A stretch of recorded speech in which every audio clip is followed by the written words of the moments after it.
And we should be live. With a bit of luck, we should be live. Good evening. Welcome to another Molten Chat. Please, in the comments, do let us know if you can hear this. And if you can hear Helen. Helen, give us a shout or wave us speak.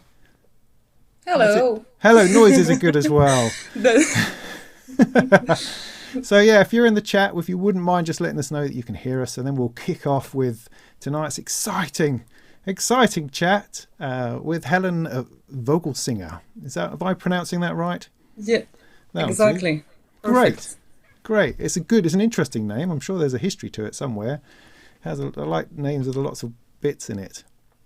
I can hear you both, says someone. Thank you.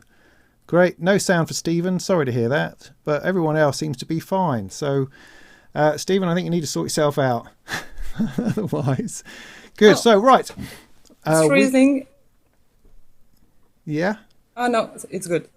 It's good. Right, we'll go with that then. So, good evening. I'm Robin Vincent. Welcome to Molten Chat. Today I have with me Hélène Vogelsinger, who is how would you describe, a modular artist, a modular musician, a performer, composer? How would you describe yourself? A musician, maybe a composer. And I've been using Modular now for almost 2 years. And I'm a modular artist, composer, and I don't know. Anything you like. Anything you like. You've just recently released an album, though, which is one of the reasons you're here. You are pushing your artistry out into the world on Bandcamp. How's that gone so far? The release, you mean? Yes. Yeah, I think it went well. Modular Film, my label, really did a great job. And it was a very nice experience to work with them, to collaborate with them. So yeah, great experience. Well, I don't look often at the stats or things on Bandcamp. So I just take the positive, I keep the positive sides of the thing. Yeah, just assume that it's going great. I mean, that's the best way. I mean, how long did it take you to get to the point where you had an album's worth of material? So it wasn't planned at all. At the beginning, I was just, I want to do videos for my personal needs, I'd say. And finally, with the modular film, we say, okay, let's take all those videos and tracks and let's make an album. But everything was very spontaneous. Mm-hmm. So yeah, it was easy. The process was natural. So was there a lot of, the album itself, was it built with sort of improvised live performance, or was it more layered and structured than that? So my performances are not 100% improvised because I composed my sequences before. Mm-hmm. And the mix is totally improvised. And then we just choose different tracks. And that's it. It was very natural. We didn't think a lot about it. Well, one of the beautiful things I think about Eurorack is that you can produce an album in an afternoon. It lends itself brilliantly to the idea of just playing with the instrument and recording what happens. You don't have to spend months and months in a studio honing it. You know, it has this ability to generate sound and generate music just by turning the thing on and fiddling about. I mean, I think that's an attraction for a lot of people in the way that it works like an instrument. Is that something that you find?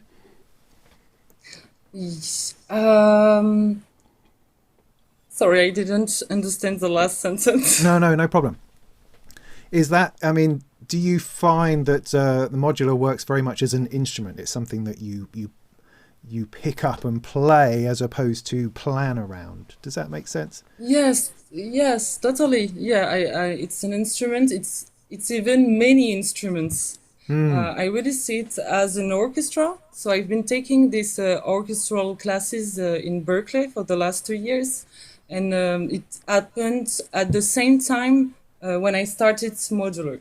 And I really see it as an orchestra. Each voice is a musician, Mm. and yes, yes, totally. Well, I mean that's interesting because in your music there are very defined layers. It's not like a mass of craziness. It's not like a Buchla performance of washing things in and out. There's rhythms and there's melodies. There's competing melodies and there's stuff in underneath as well. I mean, I noticed that you use the Nerd Seek. Is that your go-to sequencer? Is that what you compose upon? Yes, yes, yeah, I love it. I used to have first the air mode, Oh yeah, and yeah. then I want, yeah, and the air mode is very near to I before had the digitact, and it's very near to a normal sequencer, I'd say. Yes. And I wanted to change my way of sequencing, and I saw the NerdSec, and I have an Instagram friend who told me, "Oh yeah, you should totally buy this one." And I bought it, and instantly I was like, "Okay, I love it."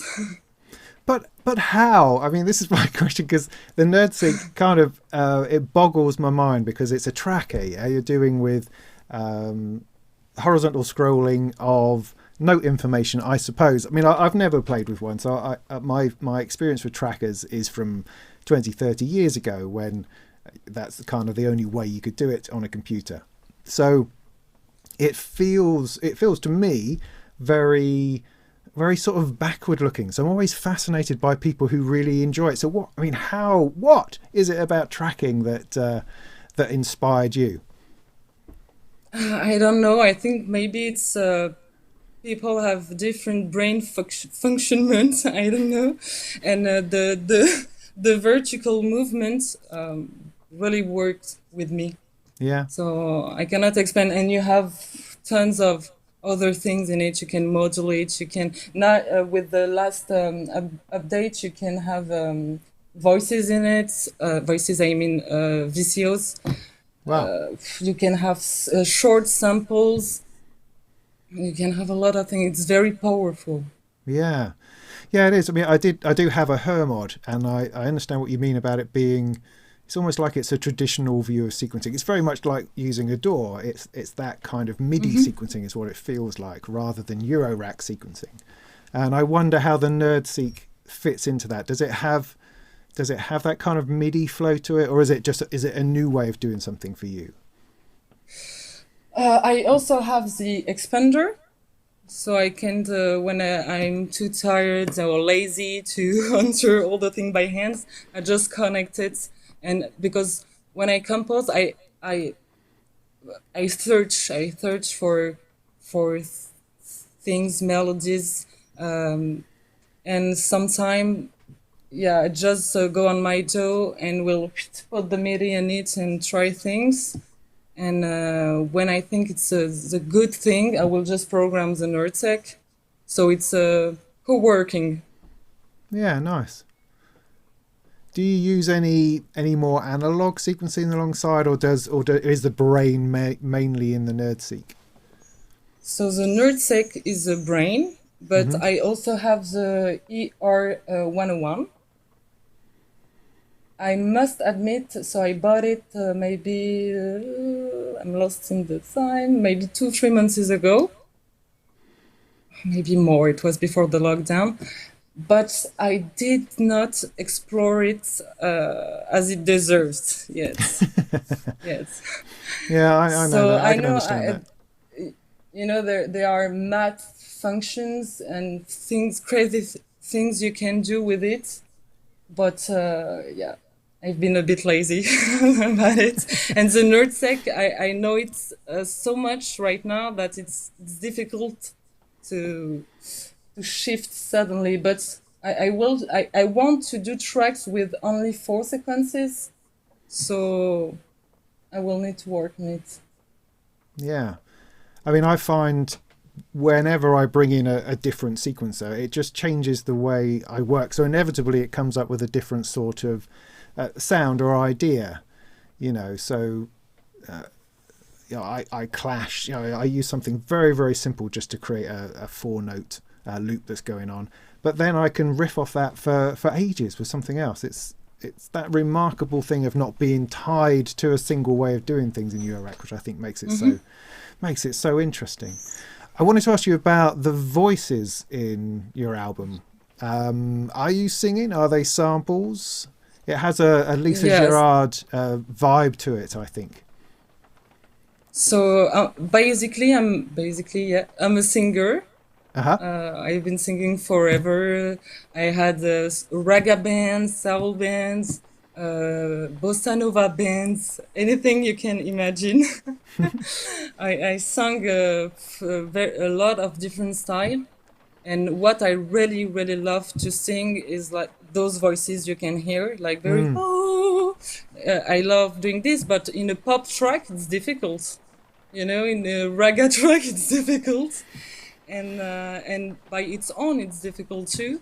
So yeah, when I found the modular and the sounds that go with the voices were just meant to be there. Yeah, no, definitely. I think it lends a whole other avenue, and it's one of those things that, I mean, I was talking to Finlay Shakespeare about this in my last Molten chat. He's a performer. He runs Future Sound Systems, and his view on it is that it's literally another voice. So you're not trying to fill quite so much space with the modular, and that allows things to be simpler, which then makes it more accessible. Because I think we're often overcomplicating things in Eurorack.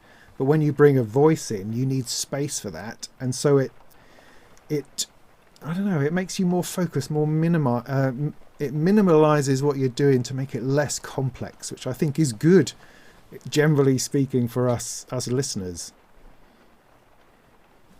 There's a thought. Yeah, sometimes I have a different way to start a track, but sometimes I just start with the voices, the vocals, because it comes to me and I need to sing it, and then I will build everything around over the voices, the vocals.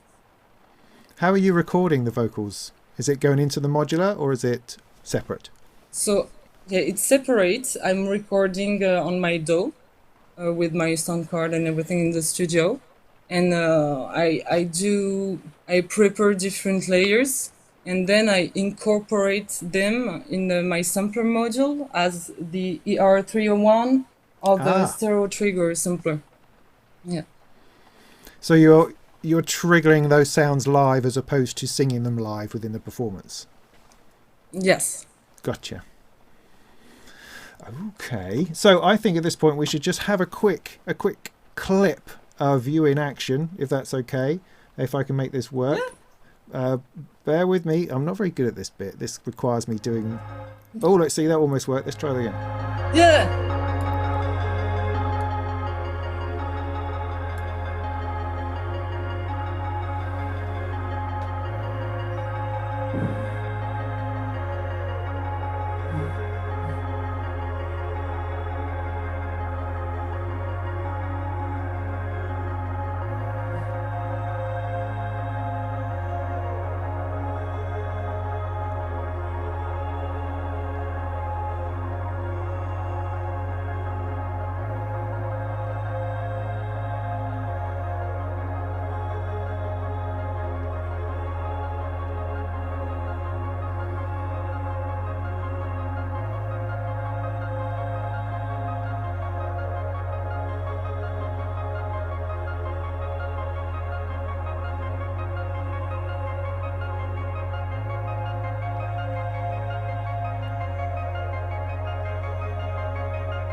I love how you I'm seem so to be... serious. No, I was going to say, I love how you're chasing it. It's like, this is about to get out of control, and I'm going to keep it, I'm keeping hold of it, keeping it together.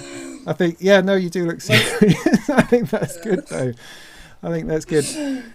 I But mean, to be honest, when we go in those abandoned places, yeah, we have a lot of pressure because we're not allowed to be there, and there is an intense stress that someone's just come and say you move out of there, and we spend like hours of installing things, lights, so I'm like, okay, we do like 2, 3, 4 takes sometime, and we choose the best takes. So sometimes my take is not as good as the one you see, and sometimes my take is better.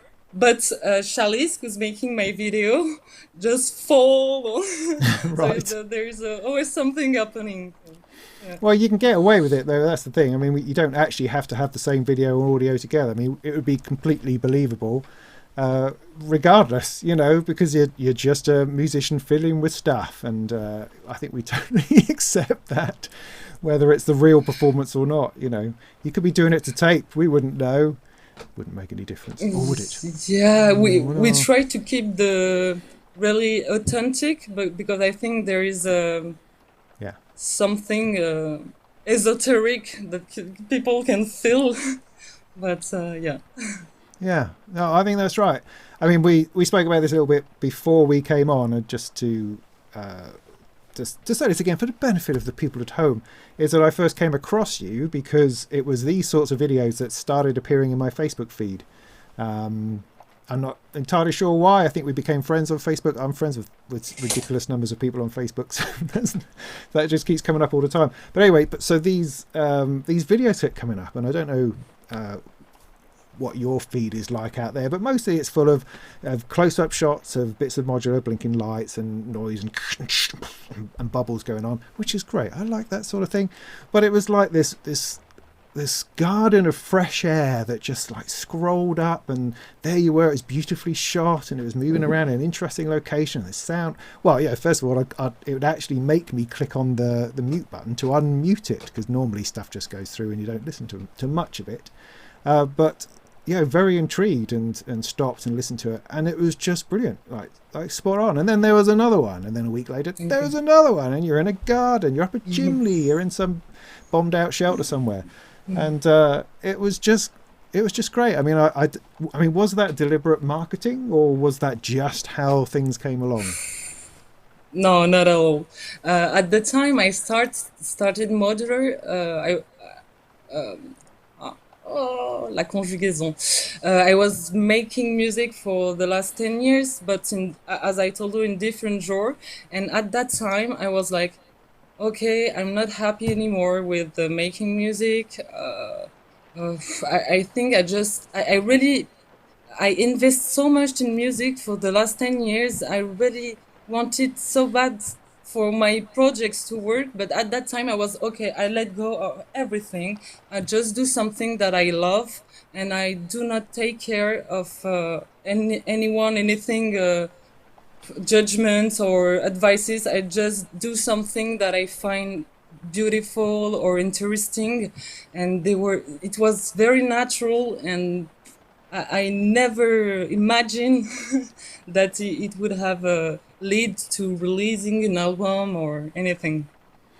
Well, that's brilliant. I mean, because even if it was a marketing campaign, it was perfectly done. It was brilliantly poised, because it just the timing of it, the way it came across, and as I say, within the noise of most of the undoubtedly wonderful and passionate Modular videos that we get on a day-to-day business, it just stood out. I mean, there's a few other people that do that. Things like Annie, Eli's videos are superb, and they're usually just of a case of Modular sitting there making a few noises, but they're just in an interesting place on a rock next to a mountain, that kind of thing. Or Dual Tricks does it he has the ability to move a camera somehow in such a sickly soft way, and picking out this wonderful Modular system that it's just a joy to watch, and I mean, I think that feeds into this idea that Eurorack is a very visual medium. It has to be. We shouldn't be hiding behind our racks of stuff. We should absolutely be making the best of this brilliant control spaceship thing that we're piloting. Absolutely. Yeah. I have it, my system in my studio. If you want to have here, Nice. and I can't stop to watch it. Whenever I'm doing, I'm like, oh. Yeah, it's beautiful. It's a beautiful instrument, definitely. So how fast does it grow? How fast is it growing? I mean, you say 2 years. How has that gone in terms of growth? So I'm quite an excessive person. So when I first heard of Modular, believe it or not, but 2 years ago I didn't know it exists. So I don't know how, when, I don't remember which video, but I felt on the video and I was like, what? And I decided, okay, I want to do this. And I first took the lesson from Kim Jorn online. Okay. No, Kim. No, sorry, Chris Mayer. Oh yeah. Yeah, sorry. No, I've all heard of Chris And Mayer. Yes. yes, and then I took a lesson. It's not a lesson; it's a formation. We have something in France called So Up. So it's a French stage about modular. So I really wanted to learn it first, and then I sold everything I had, all my synths. Oh, everything, and I was like, okay, jump in the unknown. Yeah, so I first bought, I think, multiple instruments modules because I watch a lot of Annie. Mm-hmm. And then, it went quite fast, and then I expanded to Make Noise model because I watched Caterina Barbieri videos and was like, I love her sounds. And yes, it went quite fast. I put all my money on it. I was like, I want to do exclusively modular. Well, that's brilliant. I mean, in 2 years as well, that's quite. I mean, it's an amazing short space of time from starting in this malarkey that is Eurorack into actually releasing something, and something that sounds so competent as well. It's not just I was thinking about, because I've been listening to it a lot this week. Funnily enough, as I've been, it's my pain music at the moment because I have a terrible back problems at the moment and I have to stretch in the mornings, and so I'm listening to your album while I'm being pulled apart on the floor, and it's interesting because it's not, it's because I mean, what am I trying to say? I mean, it's relatively straightforward to produce ambient music on Eurorack. It lends itself brilliantly to that kind of vibe. But your album is more than that. There's darkness in there, there's dissonance that's not just happy floaty. There's lots of that. There is lots of that, but it's not all that. And there's lots of different shades. There's lots of different feelings that come out of it. Did you have a plan? Is it just what came out of you, or was there something specific you were trying to get across? Musically, emotionally? So when I compose, I have nothing in mind. I really try to connect to invisible things. So that's a weird moment. But I'm really into invisible things, energies. I'm very sensitive to energies, people energies, and anything living energies. So I need to be in a certain how do you say this state, and then it comes to me. And I know it sounds, because in my orchestration classes it is not the same at all. We have to, it's more like mathematic, you know, Hmm. you have to be careful of things. But in the modular music, it's very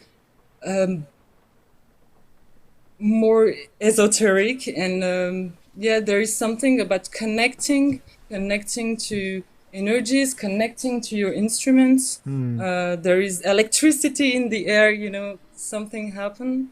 So I don't have a precise plan, but at the end, when the when how can I say this, when all the idea come, I structure it a bit, you know. Yeah. I structure the sequence. I refine it a bit, and so there is different layers of the track. And the first layers is always a free layer. Things comes to me, and then I will see for the details. Yeah. Oh, it's really interesting.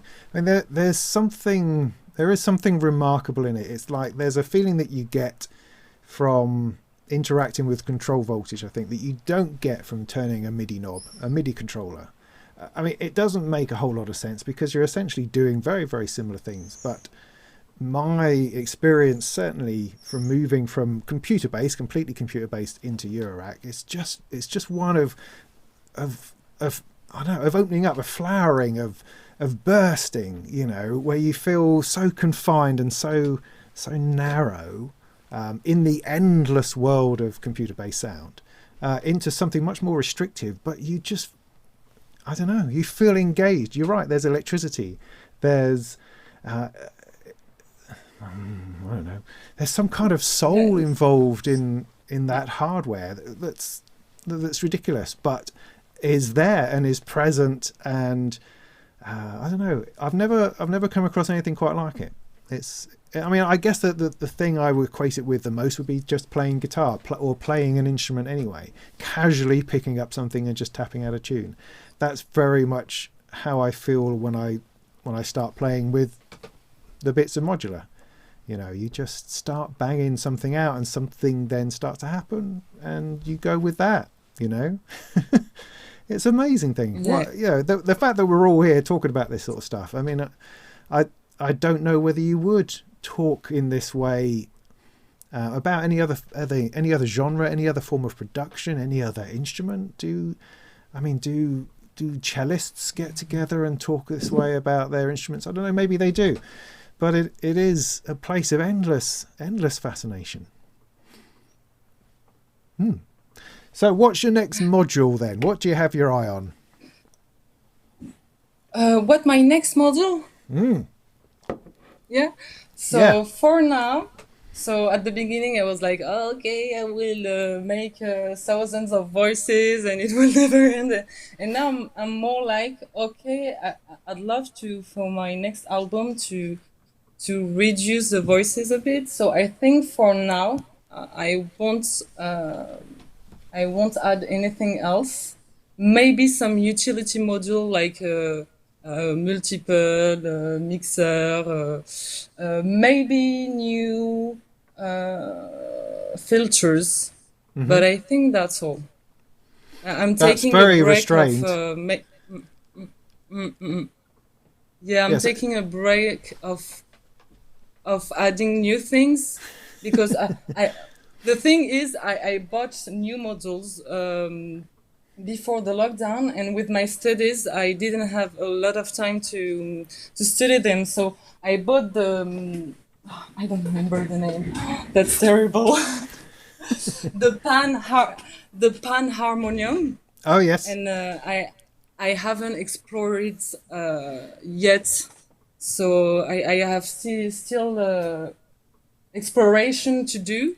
So now I'm like, okay, I will know all the modules first before adding anything else. I mean, And you it pick the can, easy ones, though, don't you? You think, oh, I don't know, something I can learn in a few minutes, like I know the ER301 or the Panharmonium. These are not simple modules. These are you know, you could take weeks to learn those sorts of things. I mean, they're very bold choices, I would say. Have there been any modules that you've regretted getting, or that you find you Let don't me. use, perhaps? Let me check.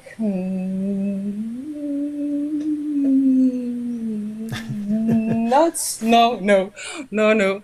Because I've been very careful about what I'm buying because I have a limited budget. Sure, yeah. So always watching the tutorials, asking Instagram friends what they think about it, watching people who are making kind of music near to what I'm doing, Mm-hmm. and yeah, I'm careful when I buy. And what I sold? I sold lately the Okay, Rosie yeah. because I didn't need it anymore because I have the make noise case now. So there Ah, is right. an output, yeah, and I have the X mix and expander, so I have everything I need to output. But well, the Is only that a modules that recent purchase? oh yeah, Oh, because because I saw Marta talking about selling her morphagene. So where too? I sold my morphagene too. oh, that's interesting Yeah. because that's a very popular, or appears to be a very popular module. It's interesting. So what was it about it that you didn't click with particularly? So in for my use, I think it's a very good module to create texture, which is very great. But I didn't use it a lot. Mm. But maybe I don't know. I don't know. The truth is I needed money to buy another module, and I was like, I'm not using it a lot, so no, and yeah. But it's a very great tool to create texture for sure, and Yeah. many other things that I don't know. But yeah, I create a lot of pads and Mm. beautiful layers with it. Well, there's often modules of which I think you just don't click with. I mean, my almost infamously didn't click with clouds. I mean, having watched a lot of Anani videos as well, you know, he's all over clouds. Clouds is doing everything, and I was trying to get that sound, and I couldn't. I wrestled with it and fought with it. You know, I could use it as a reverb, and I could make sort of slightly smeary sounds, but it would just frustrate me. So it wasn't bringing me joy. So ultimately, despite everyone saying you must have it, it's great, you just spend more time with it, I just had to let it go, and that's fine. I haven't quite found anything that's replaced it yet, but that's okay. I'm doing something else. But we don't have to like all the modules. I don't think, not all the time. I think that's all right. And it's interesting that we have in this modular way of exchanging modules, sending them on, putting other bits in, trying stuff out. Again, it's a very unique facet to using Eurorack, I think. Yeah, and rotating modules is really great for the creativity too. You're going with a new mindset on a new model, a new way of creating. So I think it's okay, and you can rebuy anyway. So Yes, it's okay. yes, you can. Yes. The hex mix you mentioned, is that a recent purchase? Because I seem to remember in one of your videos you had a separate mixer to the side. So is it So I have the. So it's not really recent. I think I have it for maybe 8 months. But I always have another mixer okay? because yeah, I I output my X mix in another mixer, and I output some voices in the external mixer too. Okay, gotcha. Voilà. So, yeah. So I can have a different layer of mixing control. Do you ever connect? Does the computer ever get involved in your Euro racking, or is it a very separate world? It is involved when I do the mastering. I'm not a professional in mastering, but at the end, when I have my stereo track, I just make some things, uh, rearrange some EQ. Sometimes I can add a little bit of effects Hmm. and compression, and that's it. And I also use my computer for the videos. So the computer is important because it allows me to stick the video to the music. So yeah, it's an important piece. Yeah, but you're not using it as part of your workflow. It's not part of your compositional workflow. No, That's all purely Eurorack yes. based. Yeah, Yeah, that interesting. was very the goal at the beginning because I was very fed up with my computer. Yeah, I used to yeah. do everything with my computer, and there is so much possibilities that it was too much for me. I was like, no, I don't know.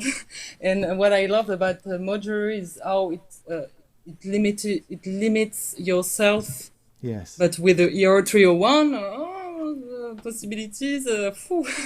but uh, but yeah, yes. Hmm. So live performance then, is that something that you have done in front of an audience, or is that something to come? It is something to come. Yeah, when How do, all the crisis will be yeah. over. I don't know when.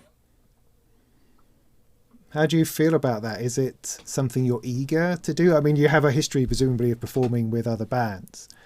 How, Yes. yeah, how does it? How do you feel about being that one person with that box?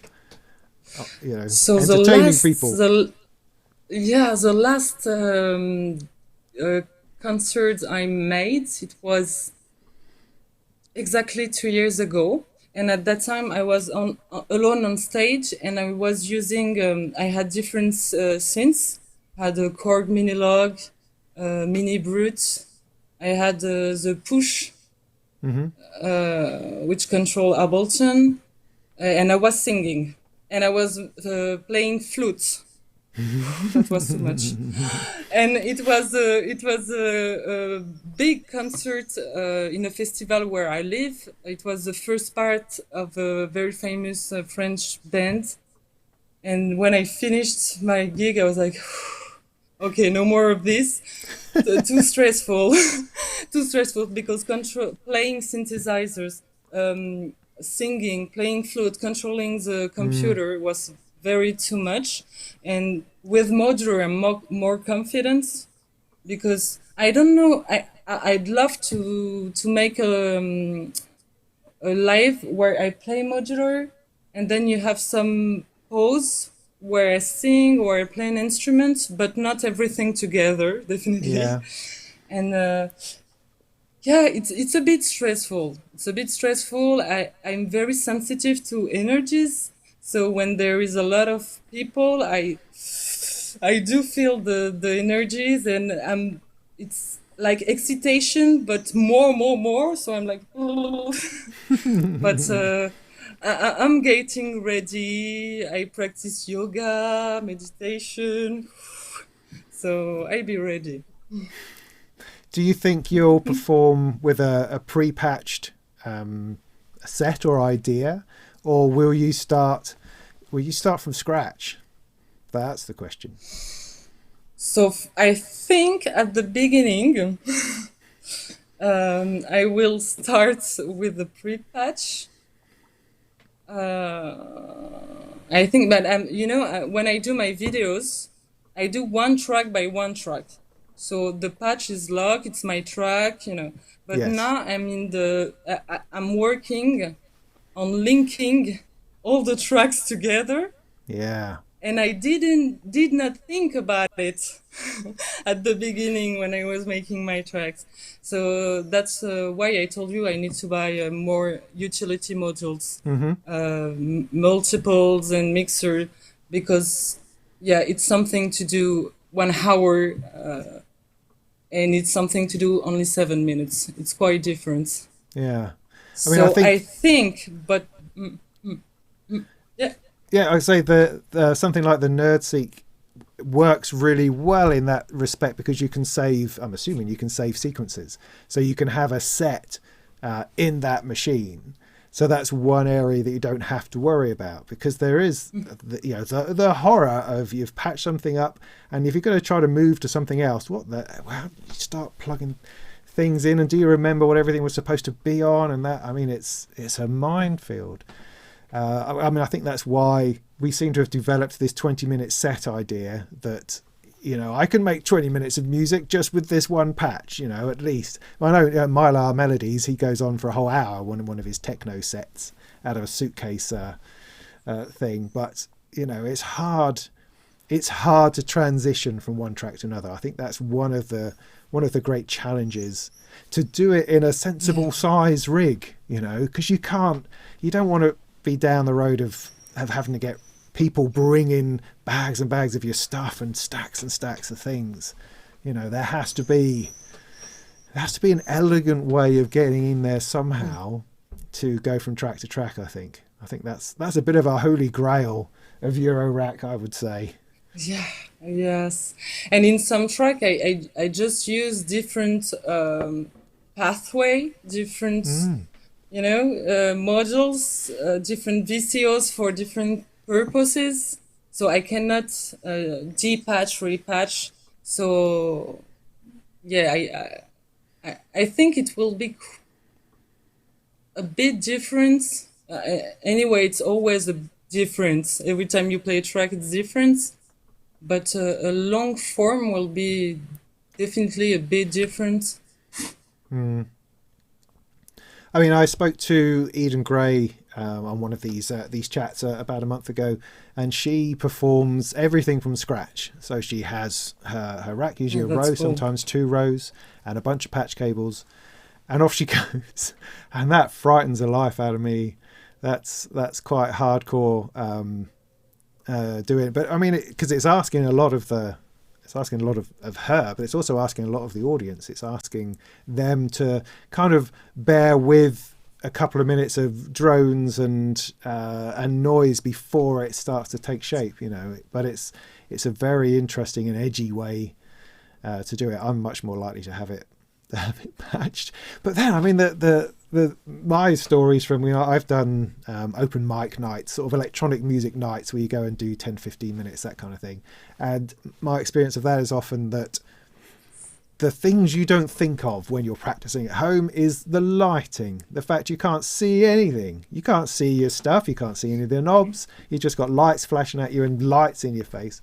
You're not at the right height for it, because either the stage is too high or you're too tall, or there's it's on a table that's too short, and so you're lent in and you can't see what's going on, and then you can't hear because the monitors are not very good. You're not entirely sure what's going on.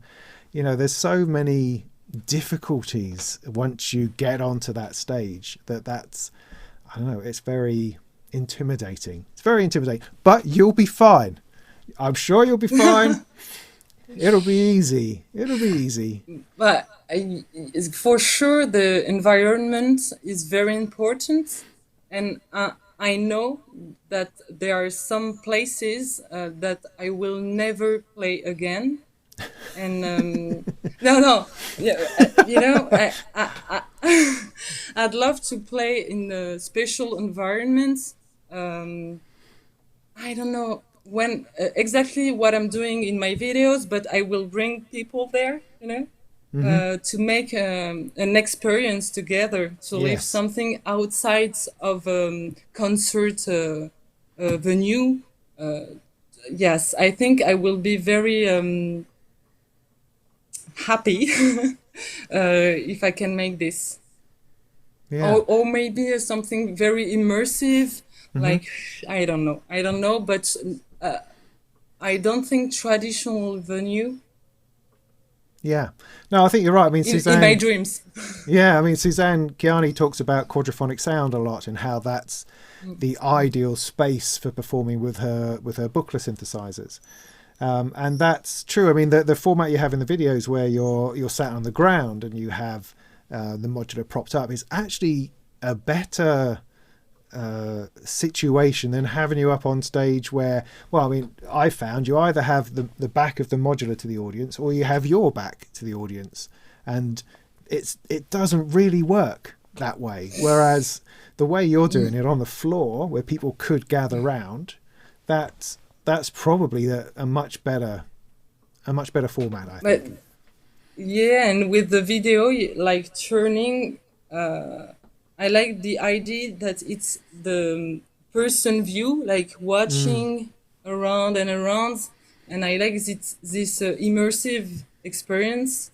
So for the live, I'd very love to recreate that thing. Yeah, definitely. Need to get together with a bunch of other people to create an event, I think. Maybe where people can walk from different rooms and there's different people doing different things. I don't know. The mind starts to wonder about these things. But I mean, you're right. I think a traditional venue is a difficult place to fill. But then, I mean, people do that. I mean, I saw Stromer perform in this little theatre at Thomann in Germany when I was there last year, and they were amazing. They had two walls of modular, and their backs were to us while they performed, but they also turned around and waved, and they jiggled and danced and things like that as they did stuff, and it was amazing. And they totally filled and owned that space, even though, as I say, their backs were to us and it wasn't a normal performance, but it was amazing. So it can be done. It's just depends on the, I guess, on the type of music or the situation, or the personalities as well. But if you're trying to do fine movements and adjustments on something, it needs an area. It needs an aura of calm. It needs the space which invites you to do that. It can't be manic, because otherwise it's not gonna happen, I don't think. When I did my last concert, so it was a big festival, high stage, and people, they just cannot connect with you. And what they see is a girl on a stage doing things they don't understand, and they cannot see it. Yes. Oh.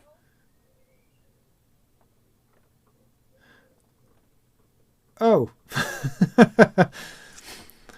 It looks like we may have lost contact there for a moment, and it looked like she knew that was going to happen before it happened, which is interesting. Oh, are you back? Oh, sorry. Yeah, sorry. That's all right. Unable to connect. There is a message. Okay. No. Okay. I'm back. That was quite funny. You went, oh, and froze. But it was the fact that you gave an oh before you froze, which that's a rarity, that is. You obviously had this sixth sense that something was about to happen to you. But anyway, we're still here. What were we saying? Oh, I don't know. Something about, spaces and... Yes, and when you're alone on stage and you're doing things people are not used to, because a lot of people know synthesizer or laptop or DAW and modular less, but they cannot understand. In a festival where I played, they came for a pop band, so for them it was like, what? And they cannot see, so they cannot connect, and they don't understand. And I think if people don't understand and don't connect, they cannot like it. It's too difficult. Yeah, it is tricky. I mean, I guess in some ways you're seen as a DJ, but that only works with a particular sort of music. It's like if you've got the Chemical Brothers and all they're really doing is twiddling a couple of knobs on a mixer, then people are into it because purely of the music. It doesn't matter whether the guys are up there at the front doing anything or not. They're just raving to the music that's happening in that space. It's different if you're trying to produce something that just isn't techno. If it's techno, that's fine. We can all just dance to it, and it doesn't really matter if somebody's there or not. But if you're trying to do something different to that, then that's where it's different. That's where it's difficult, I think. But then that's why we need to capitalize on the beauty of the modular. You get a camera permanently attached on some kind of arm, looking at that and have that projecting at all times. We need to capitalize on the weirdness of the machine. I think for people to, I mean, it's still gonna blow their minds, but at least it gives them something to connect to. If you can do a really obvious sweep on a knob, just to sort of tune them in, perhaps, I don't know, or maybe we can fake some pads to press, or something to go with. I'm always interested by Look Mum No Computer and how he's built Eurorack into a larger format so it can be better seen on stage and it can be easier for him to reach for it in a more chaotic and a less particular sort of way. There's all sorts of things. There's all sorts of ways of doing it, I think. You'll find a way. You'll find a way. So any plans? Go. No, I was just telling you, it's freezing a bit sometimes. So if I don't reply to something, it's because I don't hear it. No problem. I just keep on talking. As people know, I'm very good at just talking and talking. I'm just checking the stream at my end is looking okay. So it's just, I mean, you're on the other side of the world after all. I mean, France, where the heck is that? No idea. South of France, I mean, you're probably still all on modems down there, aren't you? As opposed to real internet. Oh, I don't know. I'm just making stuff up. So do you have any plans for a second album then? I mean, are you already thinking? Are you already working on new stuff? Yes. So there is a plan for the second album. It's related to abandoned places again. Okay, yeah. And normally, depending on what is going to happen, we'll go for a Europe trip and see what happened in those places in Europe. Yeah, so okay. That will be the second album. Have you tried? I mean, I say, have you used the space that you're performing in terms of recording? As in, are you recording straight to a recorder? I mean, I'm just suggesting putting in some boundary microphones or something to record the sound of the room, because often that can lend itself to what you're doing. I mean, I've done some performances in very large churches or in cathedrals, and the sound that you can get in those places is just extraordinary. So if you're traveling around looking for spaces to perform in, then I would suggest taking a recorder with microphones on it as well to record the space as you perform. I think is a worthwhile thing. So I record the place sounds, but not with my music. I don't bring speaker because we go in abandoned places where we're not allowed to go, and we have already the how it is called, generator. To the power. How it is called? Okay, I forgot the word. To power my system outside, yes. There is a groupe électrogène. Power to électrogène. Sorry, I'm checking for it. That's all right. The generator. Oh right, yeah, okay. Yeah.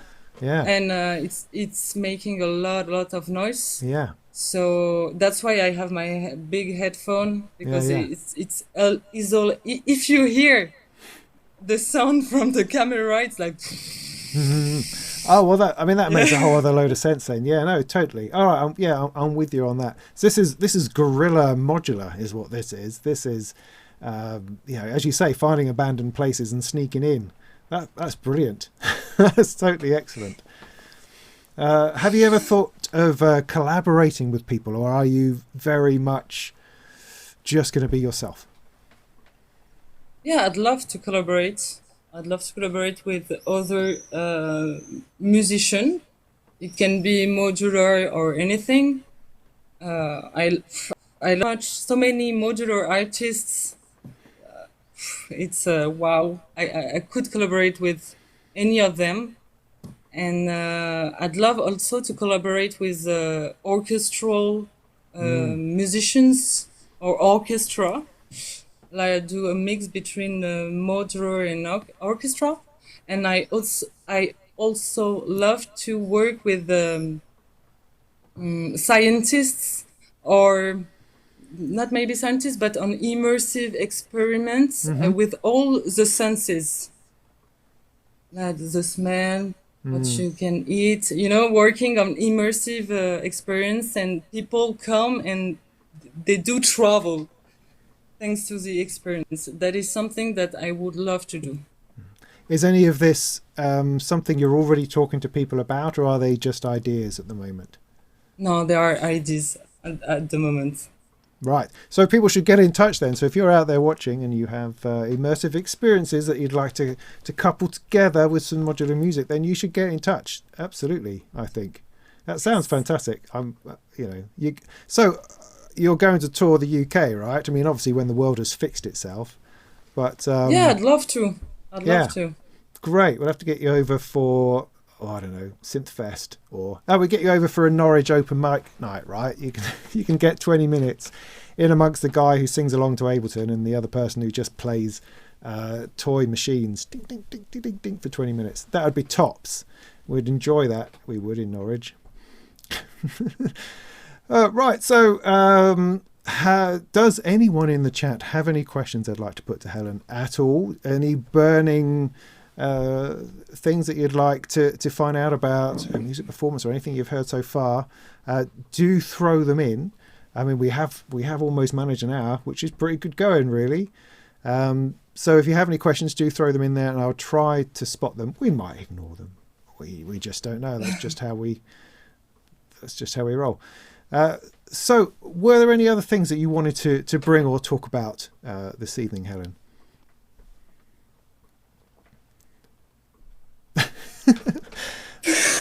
Just putting you on the spot, like you do. Anything related to modular? Well, whatever you like. Whatever you like.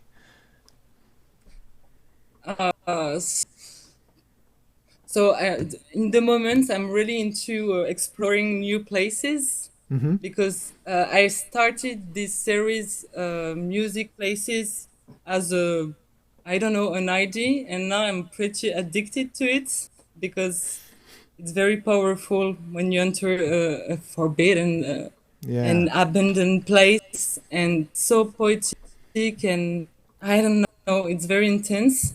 And 2 days ago, I visited a old sanatorium. Wow. So we're gonna shoot next week in it, if the police. But yeah, I'm totally. So I'm taking a summer break from studies, and I'm totally into exploring. Yeah. Well, that sounds fascinating. I Are we love this. gonna be treated to? Where's the best place to follow that story? Will it be Instagram? Is that the place you Yeah, post to? Instagram, but it's tricky, because now I'm doing a lot of those urbex session, and it's tricky how to treat the Instagram if I put too much exploration and no modular. Maybe people won't like it. I don't know. So yes, you can follow the exploration, but only in the stories. Okay, yeah. I always put stories about it, but for the next video, I will post my video with the modular, my track on modular, and I created another channel. Well, I will create, it's not done yet. And if people are curious about the place, there will be a 20 minutes videos of the exploration of the place. Nice. And do you do this? You say you do this with other people, or do you have a little team? We're only two. Okay. There is Chalice, who is my partner, who learned everything by himself for videos and everything. He always follow me on my adventures. I can do anything. Say, okay, let's go. So that's a very good team. Yeah, But that sounds like great sometime support. yes, but sometime, like now I have 4 cases where like two. It's getting quite hard. and when we are in not dangerous, but yeah, a bit dangerous places, and we have to be careful, and with the cases, and it's expensive, be Mm-hmm. careful, and you know, all those things, and yeah. But for now we're two, and from time to time, because I used to live in Paris, and now I live near my parents. Sometimes my mother come with us. Okay. So she's the guard, you know, Yeah, she's yeah. at the entrance of the building. And if someone comes, she's like, oh, bonjour. And, you know, it's a mother, so Yes, yes. it's She's the okay. one. She's the one who talks to the police, I suppose, when they turn Yes, up. yes. Yes. Well, I suppose one of the ideas of having a more a less complicated setup, a reduced set of modules in order to simplify things, makes things lighter to carry as well. There's always that. That's definitely an element. We had a question. It's not a music question, says somebody, but what's the name of your cat? Do you have a My, cat? yeah, I have three cats. I have Bouboul, which is a Lebanese cat that I found in the streets when I lived in Lebanon. So she's 15 years old. I have Le Wow. Chat, which means Le Chat, which was my brother's cat who lived in Dubai, and he left for the UK. And you know, when you bring a pet in the UK, there is like a quarantine. Yeah, So yeah. he didn't want to do this. So 3 years ago, he said, "Okay, this is my cat. I will be back in 2 weeks." And I still have it.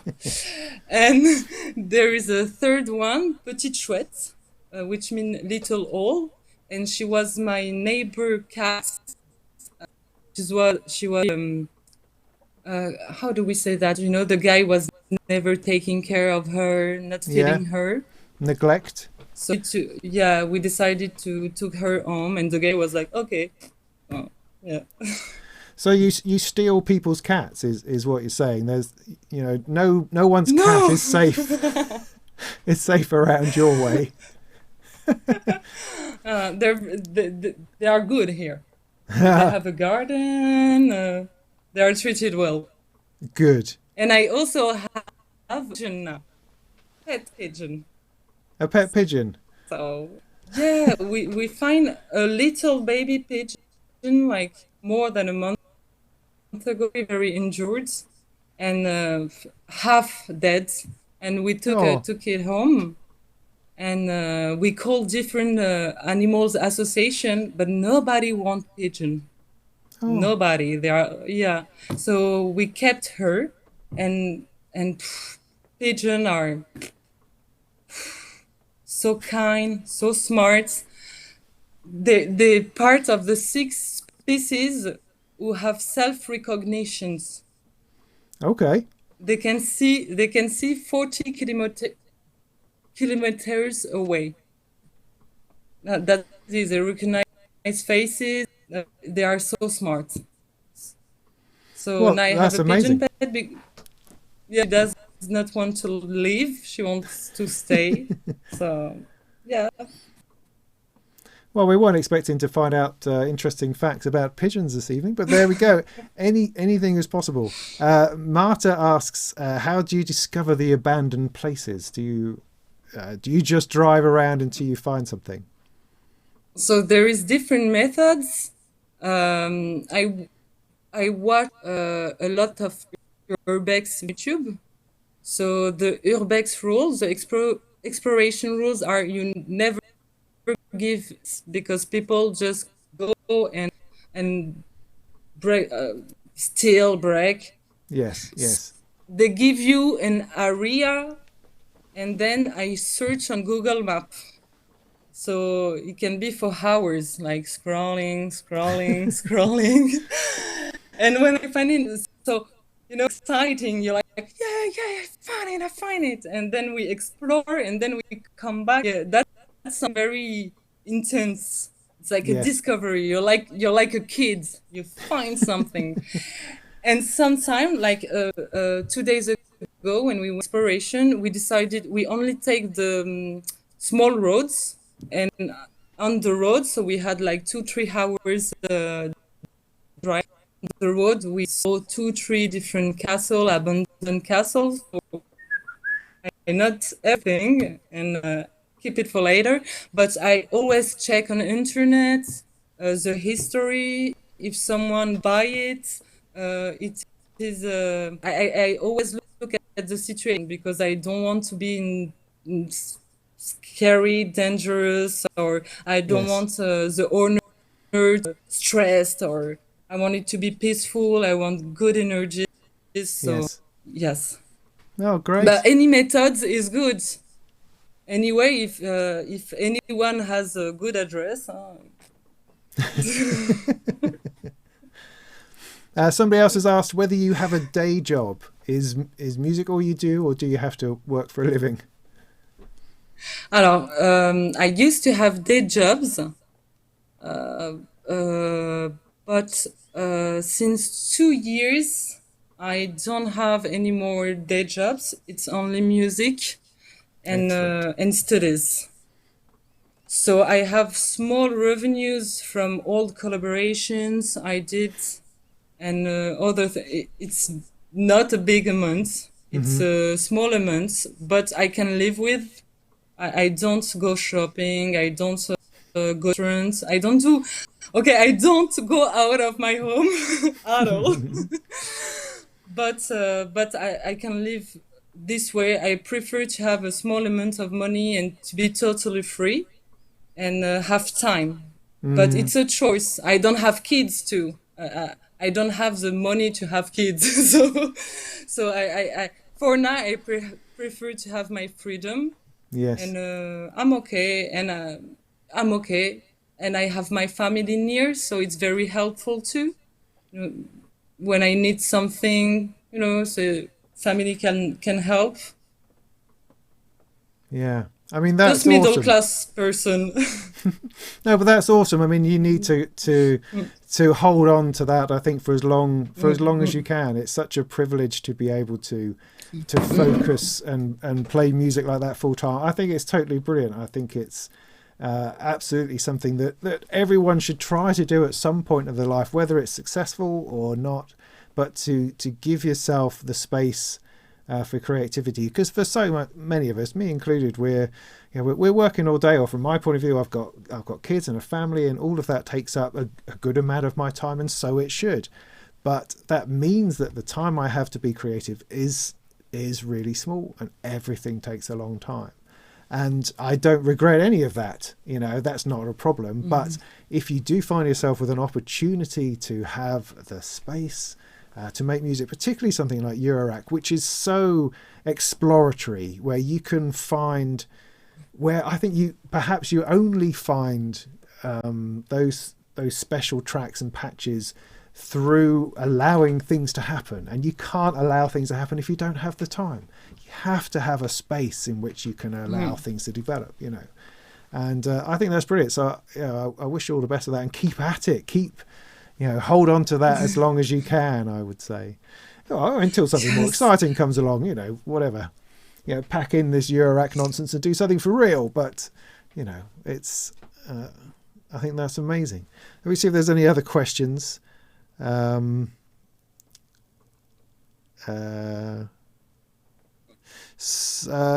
Charlie asks, what are your go-to modules for noise and texture?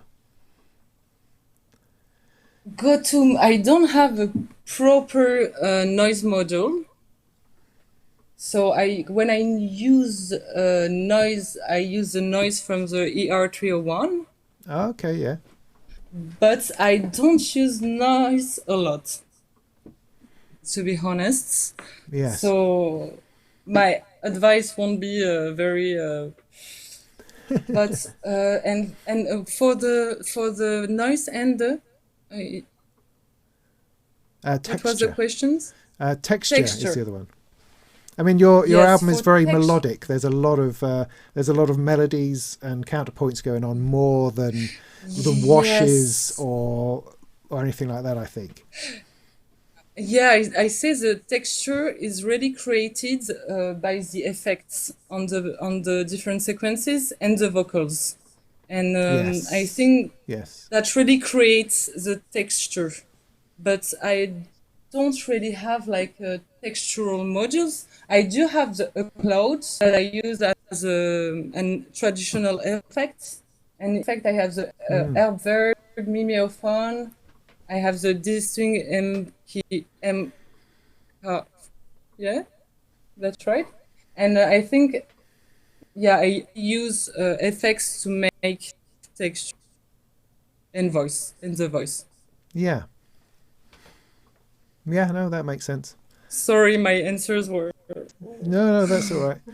That's completely all right. I mean, you're saying that your next modules are going to probably be utilities. Is there any area of Eurorack that you haven't explored that you would be interested in walking down that road? In, I'd love to, as you say, to do an patch from scratch Yes. and not program anything like generative music, Yes. because I do generative music when I just like jamming for myself, or the piece I'm creating. So sometimes I just jam doing generative and I sample it and reintroduce it in it. But I'd love to maybe make a series of very generative, less controlled Mm-hmm. things, because I'm a bit control freak, and I'd love to let go a bit.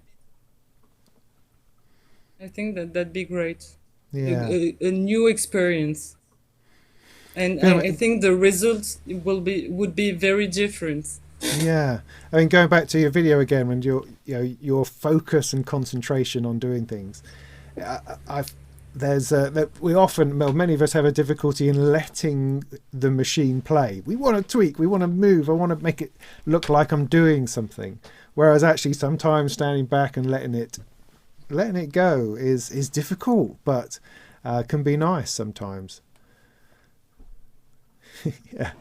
Yeah, yes, definitely. But sometimes I'm just like, I don't want people to be bored when they listen to it, or Nope. I don't know. That's things that cross my mind.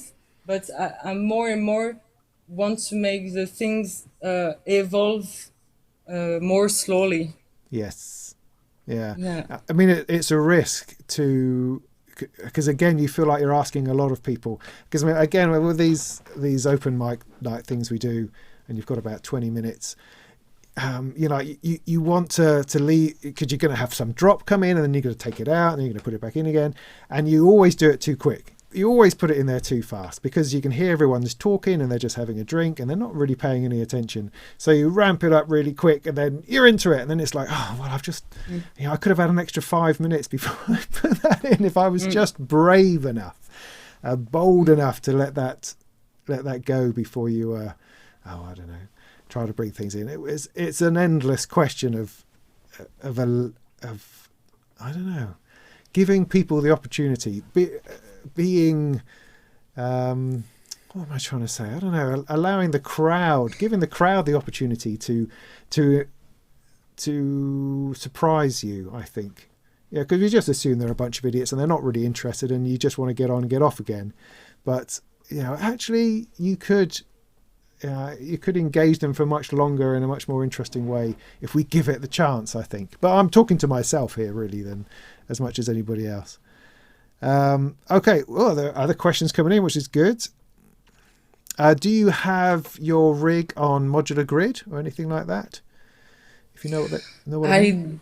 No, I don't have it, but I need to do it. I need to do it because there are a lot of people asking, and I really want to share what I learned. So promise, I will do it this summer for sure, and I will share it. Yeah. Great. I mean, I would say that on your videos, you do tend to put in the title what's on it. For instance, the one that we showed before has the ER101, ER301, Mangrove, SDO, Plats, and Elements. So it says in the title, Yeah, so there that's is. helpful. Yeah, there is so much more, but I'm like, okay, Yes. I'm not gonna write 30 modules. It never ends. Yeah. So I put the main wines ones I use, and yeah, I do even for the upcoming videos. I do more detailed patch notes and everything. Great, yeah. I mean, I think people do like that. It's a faff and a pain to to do it though. I mean, who has the But time for that? But it's good. It's good to do it. Very good to do it.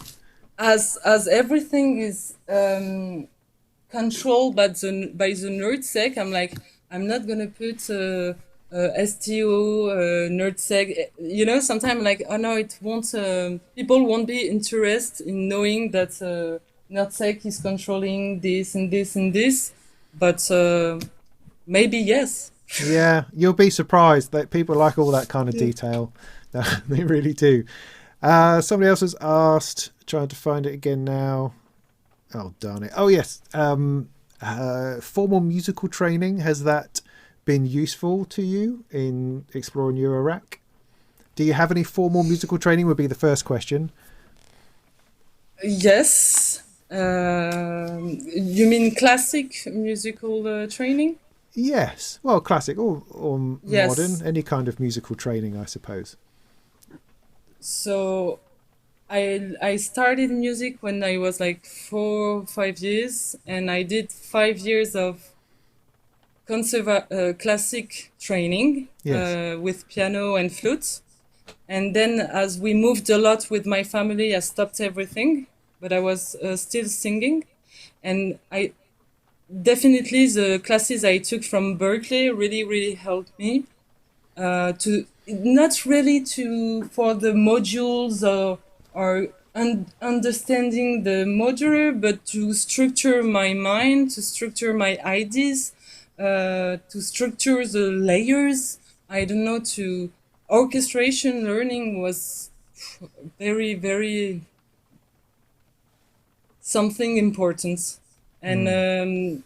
in my modular tracks, it's really what I learned from orchestration in terms of layers and in terms of uh, coming and going instruments, changing textures, dissonance, and last semester I took word music composition class, and wow, that was really.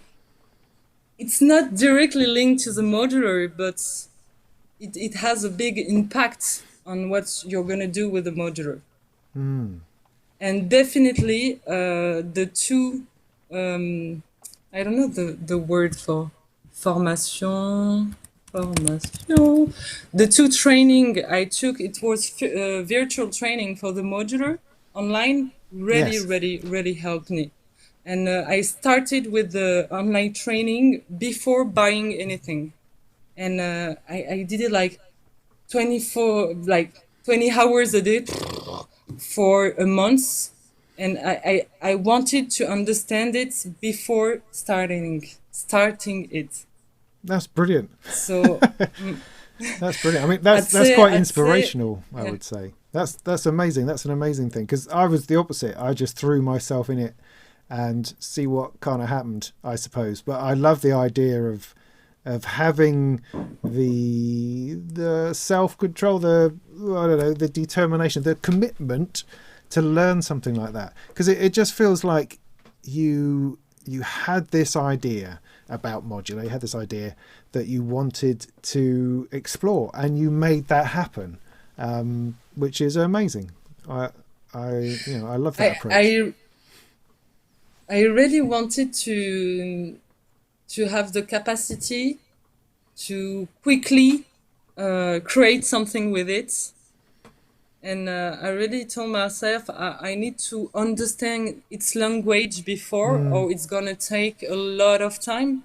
And by the past, with all the gear I had, I did not do that, and took me a lot of time.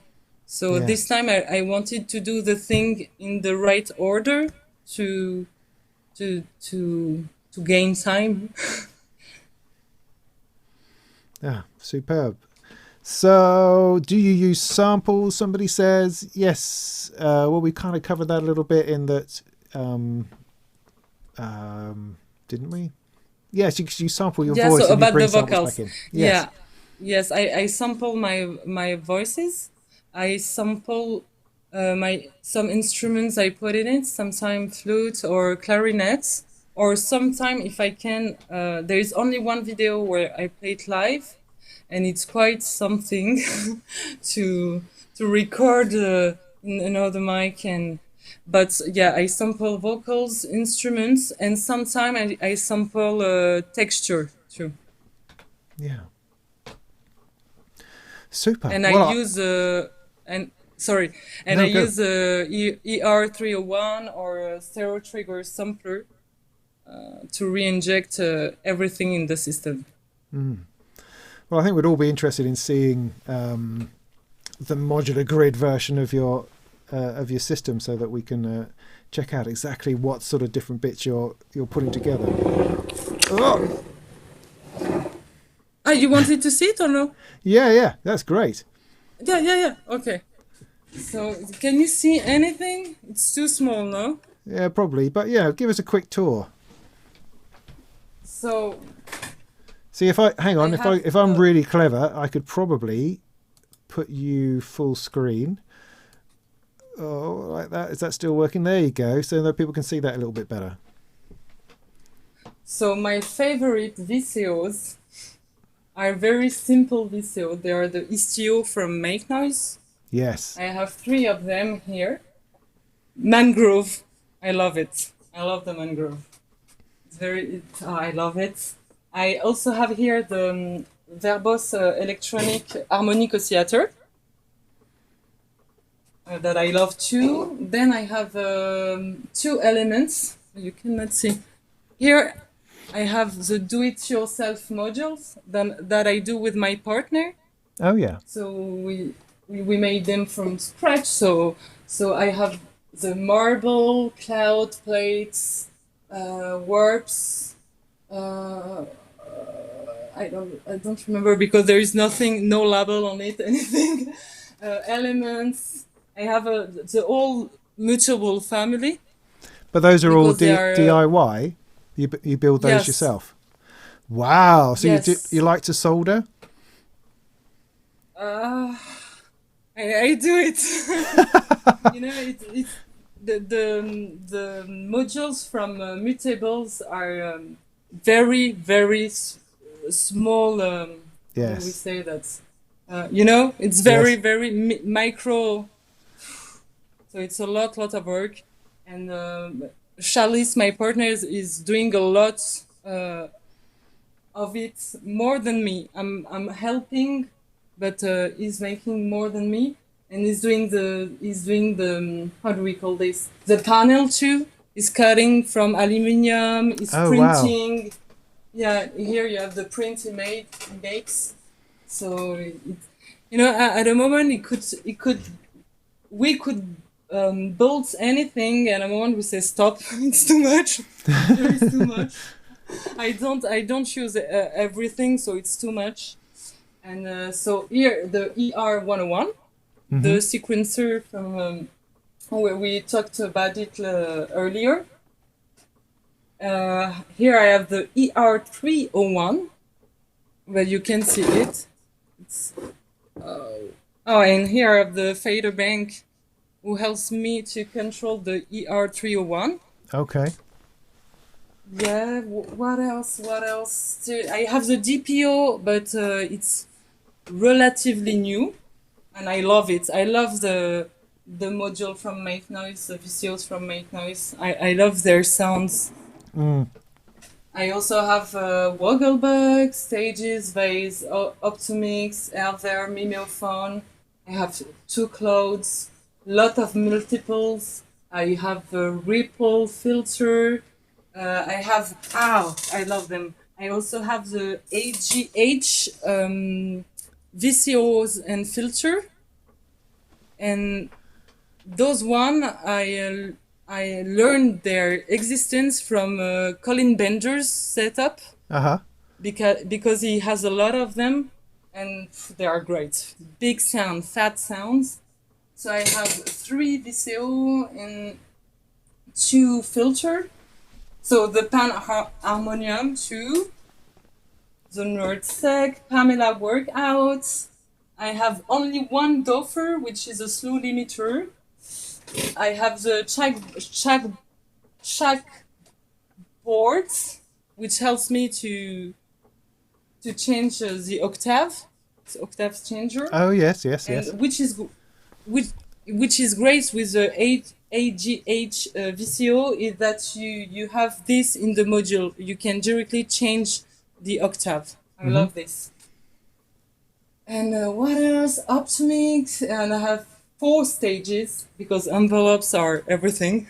And the ears, and I think, and the X-Mix and expanders, which allows me to have 3 effects synths. So, and return, that's very, very great. And yes, and I have the wasp filter from Dofer too. I love Oh it. yes, yeah. It's a very accessible in terms of price module, and a really great edition. Voilà. Wow. Well, that's amazing. I mean, I can't believe how many oscillators you've got in there. I mean, I can't seem to find the room for anything. And you've got tons of stuff in there, and all of it really usable. I mean, it sounds like you've honed it down. Either you make really good choices initially, because I don't always, or you've been honing it down and getting it to be exactly what you like. Because there's a lot of redundancy in my case. There's lots of things I don't really use very much. I suppose maybe it's discipline, keeping those sorts of things out of the way. I don't know, how do you cope? How do you keep it focused and usable? Is there a knack to that? As I told you, I really see it as an orchestra. So each VCO for me is a musician. So it needs to has its own color, articulation, filter, and then I have the FX sense. So every voice is a musician. Mm-hmm. And I really need to have a certain number of musicians in my orchestra, and but I have to admit that the I got very inspired from Colin Bender's setup because he also has this orchestral approach on modular, and it really helped me for many things. Interesting. I had no idea you'd built some of yourself. I think that's a brilliant way of expanding a system and keeping the costs under control as well. If you can be prepared to put in the work, that's the balance with it, I suppose. But I mean, one of the first oscillators I bought was the STO, and I went for that because I saw Caitlin Aurelia Smith's her rig. She had 4 of them, I think, in a row. So I thought, well, that sounds really nice. I mean, that's the thing. We get inspired by people we watch and what they're using, and then splurge out on, well, they used that, so let's try and make that sound nice.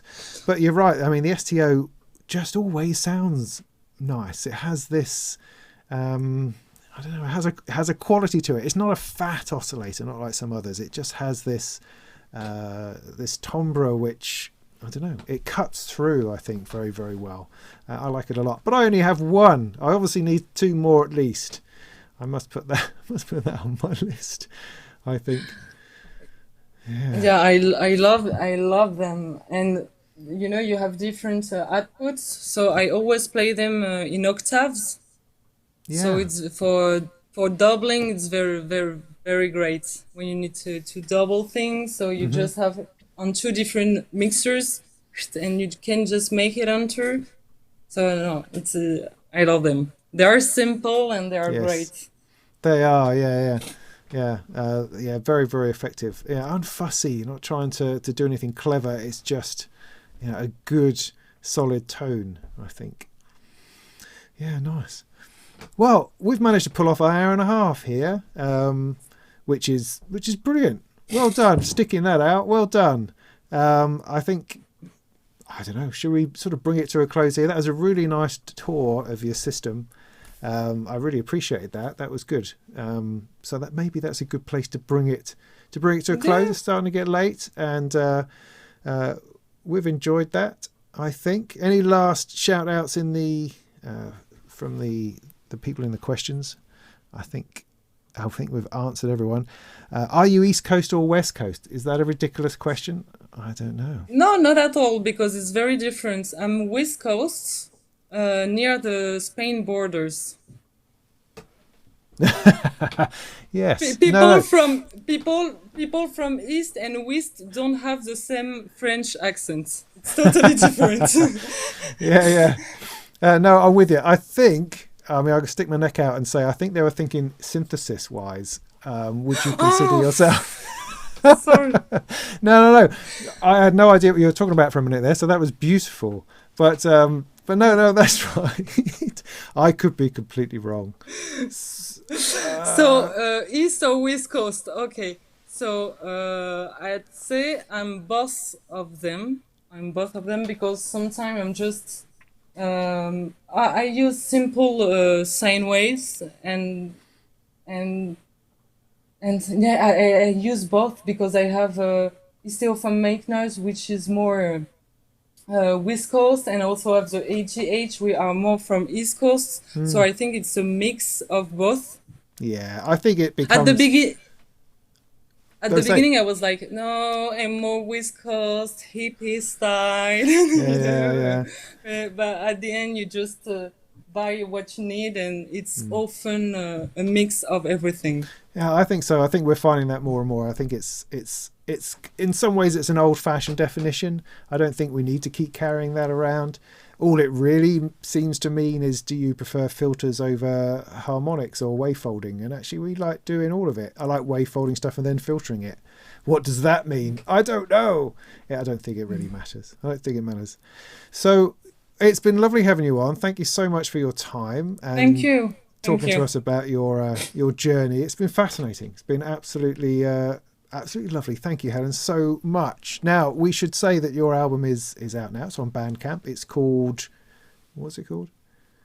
Contemplation. That's right. I've put the link in the description of this video if you want to go and check that out. Please do so. It's also available on cassette. That's an interesting choice. What made you do that? Look at that. Look at that. Cassettes. So I think they are sold out. Oh. And sorry. but I have some, so I don't know, maybe I will give some people cassettes if people really want one, because I have a few ones. And why? Because Modular Film, my label, proposed it, and I was like, okay. Good idea. Yeah. Well, the fact that you've sold out is ideal then. That means that works. That was a great idea. I mean, for me, I would have liked it on vinyl, but that's, it's an expensive way to go. But I'll look forward to the reissue then when you get around to it, when it comes out on vinyl. That would be great. But there we go. So then I should just wind this up then by saying that... I don't know. We've got more chats coming up in a couple of weeks. I have Gaz Williams on the show in a week or two. And then I have Anna Tolper-Adolsha from Modular Moon coming in as well over the next couple of weeks. So do stay tuned for that. Otherwise, videos are coming, I promise. I know I've been out of action for almost sort of 6 weeks now. I do have stuff. I'm chipping away at it, I promise. I mean, this is about the length of time I can sit still at the moment, and so that might give you an indication of how difficult it is to produce videos at the moment, but I'm getting there. So thanks very much for joining us this evening. It's been great having you along. I hope that's been helpful, and once again, thank you, Helen, so much for your time. Thank you. And we will wave goodbye, and I'll try to find the right button to press. Cheerio. Bye. Bye.